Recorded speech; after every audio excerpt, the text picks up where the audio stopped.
Shalom to my brothers and sisters who are in the body of Yahushua HaMashyach, who is called the bride of the Messiah, and Shalom, Shalom to the scattered Hebrew Israelites who are throughout the four corners of the earth, who are the bride of Yahuwah.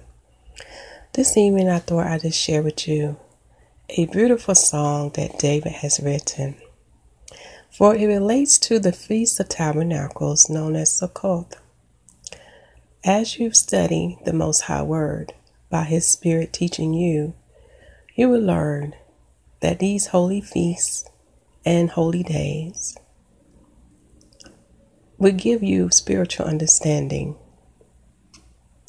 for they represent what was, what is, and yet to come. And as you get back into His Word, you will learn that it's always something interesting, or something, what's the word I'm looking for here? Every time you get back into the Word, the Father show you something more. And it's never a boring day with the Father and His Word. So what you see before you is a photo, and it said, "Let us go to His dwelling place. Let us worship at His footstool." Psalms 132, verse 7.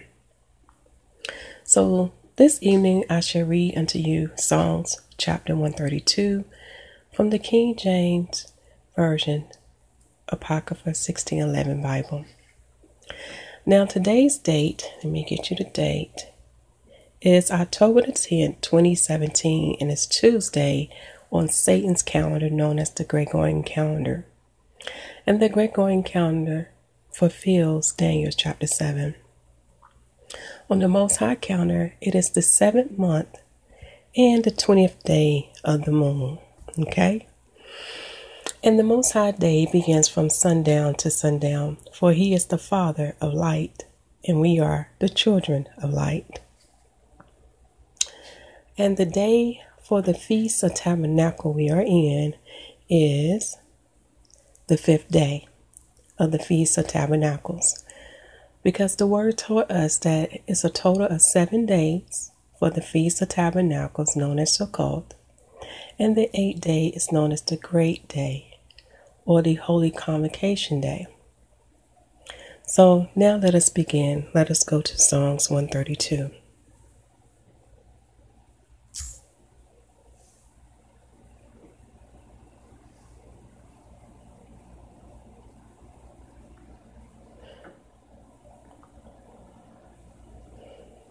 Psalms chapter 132, and I will put the link of this chapter in the video description box and also in the pinned comment section.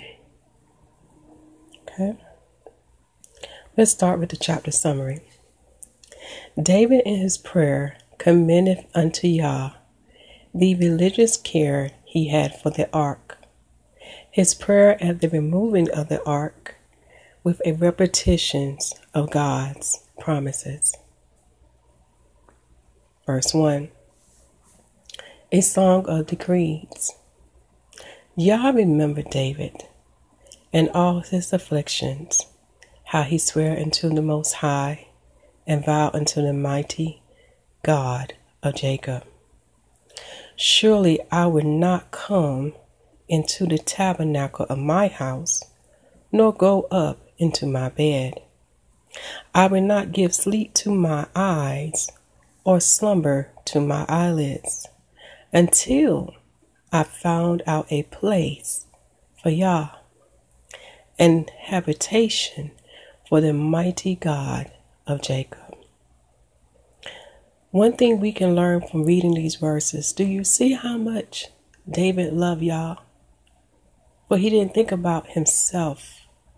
He put himself to the side and he thought about Yah. What about Yah's tabernacle? Let us keep going. Verse 6. Lo, we heard of it at Ephratah. We found it in the fields of the wood. We will go into his tabernacles we will worship at his footstool. And that's one of the verse you want to highlight. Because in this verse, you're probably saying, is not the temple destroyed? Does not the temple lay in ruins, which can be evident and seen in Tel Israel? Look it up on Wikipedia. For that is the Jebusite of the Jerusalem. The Jerusalem that we see today, known as modern Jerusalem, is the Amorite Jerusalem. This is why they're finding the ancient ruins of Elio Capitonia. Yes. Also, Herod's palace was built there, and this is why they found Pontius Pilate government house there too as well. But let us keep going. Verse 8. Oh, I'm sorry. I'm jumping ahead. So when we dwell on the tabernacles of Yah,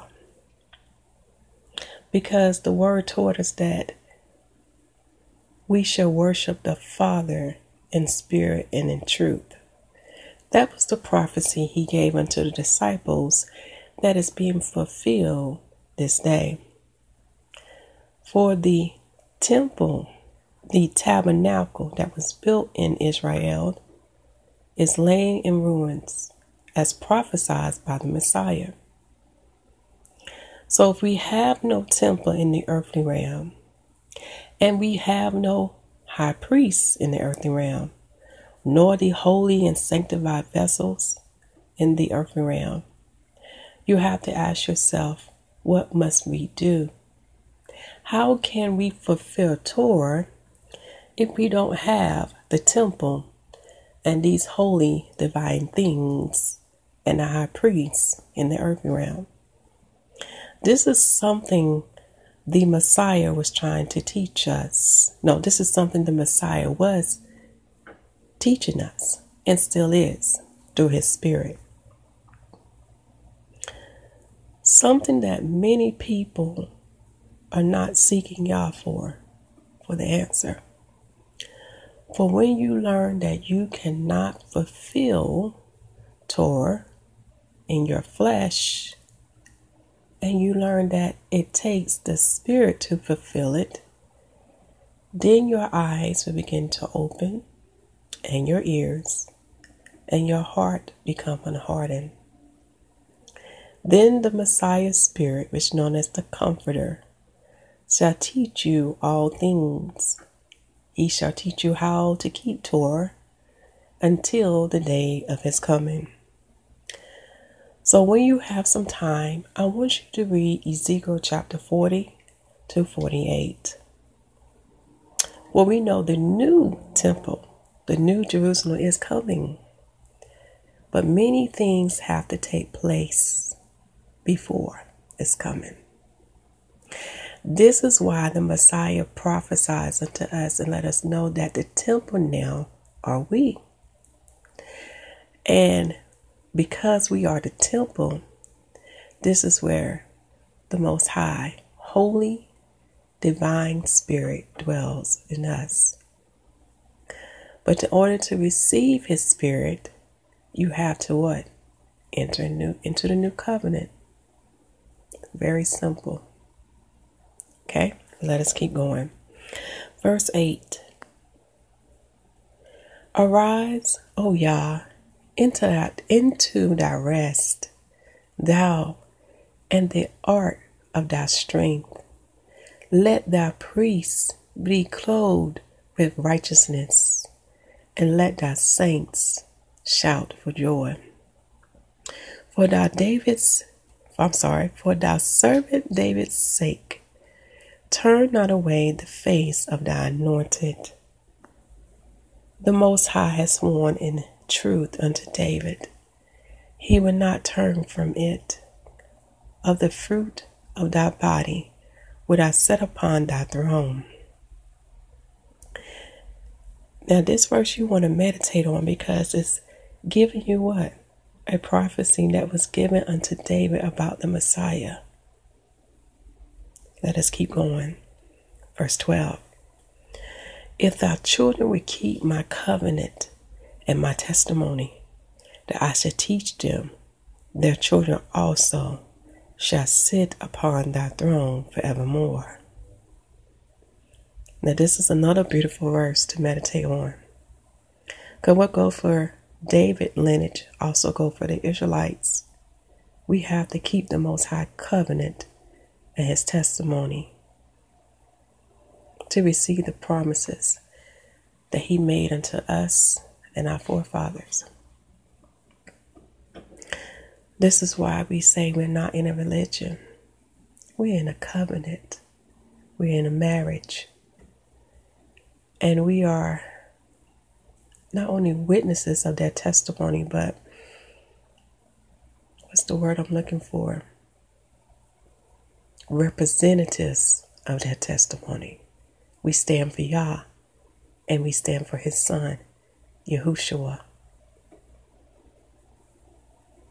We don't follow the doctrine of men. We don't follow the doctrines of the Roman Christianity and any other religion that was established by man. We follow the Holy Divine Spirit, the Holy One, that who lead us and guide us and teach us and show us all things. He show us how to walk, how to talk. He tell us what to do and what not to do. In other words, it becomes a lifestyle. It becomes a commitment in marriage with the Holy One. Let us keep going. Verse 13. For the Most High hath chosen Zion. He hath desired it for his habitation. Now Zion is located within the city of Jerusalem. Zion is known as the place of the Tabernacle of David. I think it's in the second book of Samuel that will give you more insight. What is Zion? When you have some time, read that book, 2 Samuel. Verse 14. This is my rest forever. Here will I dwell, for I have desired it. I will abundantly bless her provision. I will satisfy her poor with bread. And you know, when you read verse 15, it can go either way. Not only carnal bread, but was it that spiritual bread that the Father said that he would feed unto us, that we should never be hungry? It's that manna from heaven who came down, who is the living word, who was clothed with the flesh and blood of David. That is the bread that should feed us daily. Feed our spirit man. For it's written, we shall not live by bread alone, but we shall live by the word of Yah. Verse 16, I will also clothe her priests with salvation, and her saints shall shout aloud for joy. There will I make the horn of David to bud. I had ordained a lamp for my anointed. Now to understand verse 17 is very deep, but it's simple once you have the Spirit teaching you. The horn of David to bud is revealed in the book of Luke. Read Luke chapter 1. Because when you understand the lamp that he ordained, he is the light of this word. He is the light of this world. He is the light. What's the word I'm looking for? He is the eye of the body that Matthew and Luke is talking about. And the eye of the body is the light of the body. For when you have spiritual eyes, you will see the little lights upon the earth that is filled with darkness, because we have the Messiah spirit dwelling in us. So Yahushua HaMashyach is the ordained lamp. He is the one that brings the fullness of Yah. And because of him, when one look at us with spiritual eyes, they can see that light. Not because of your flesh, not because you are male, not because you are female, not because of your titles, because of a He who dwells in you. So let me go down a little bit more. Verse 18. His enemies will I clothe with shame, but upon himself shall his crown flourish. So we know there's an appointed day and time for the wicked. That's why the Father tells us throughout his word. He said, don't be distracted by the wicked. Don't be so concerned on what is coming to them. Focus on the assignment that he has given to each and every one of us. And do my Father's will. Don't exalt yourself. Exalt Yah. Don't say this is your ministry. Say it is Yah ministry.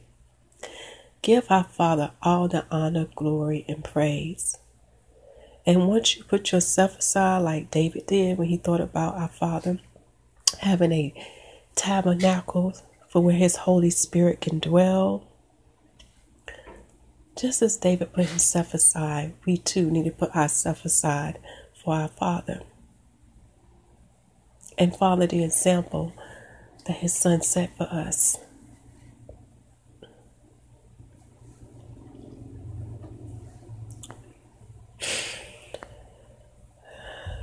So here is the side note references for Psalms 132.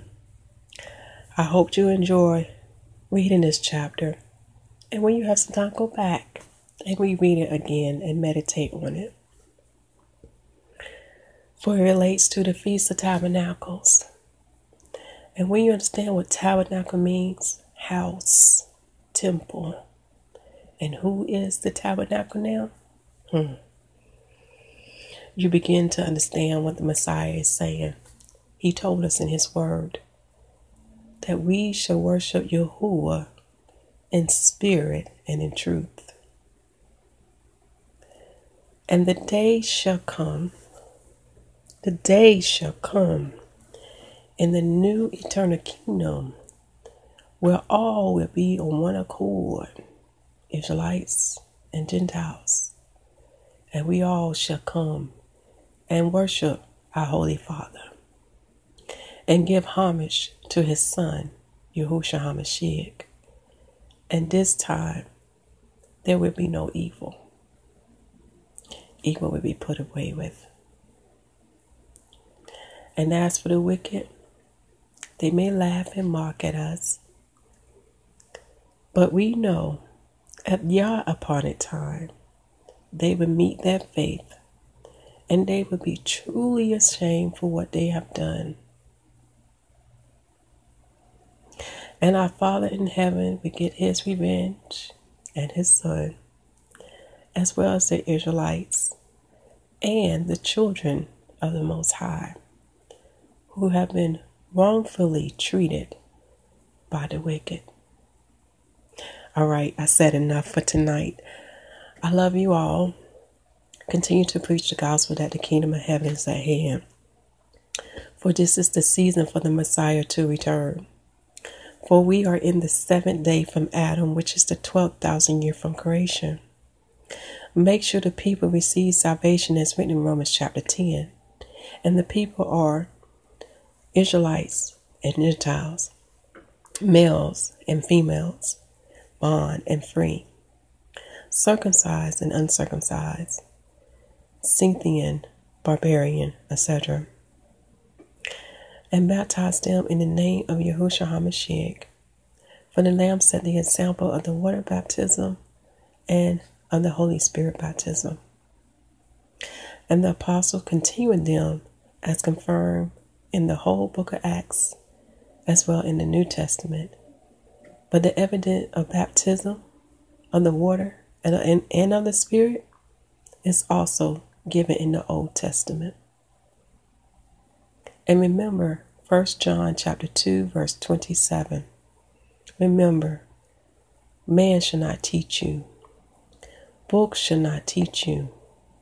but only the Comforter, who is the Messiah Spirit, shall teach you all things, and only His Spirit can bring you the fullness of Yah. A mystery that many do not understand. Read John chapter 14 to John chapter 16, and Matthew chapter 28 verse 20, Romans chapter 8, and Galatians chapter 4. Shalom. And do you know that peace that's with you? Think about it.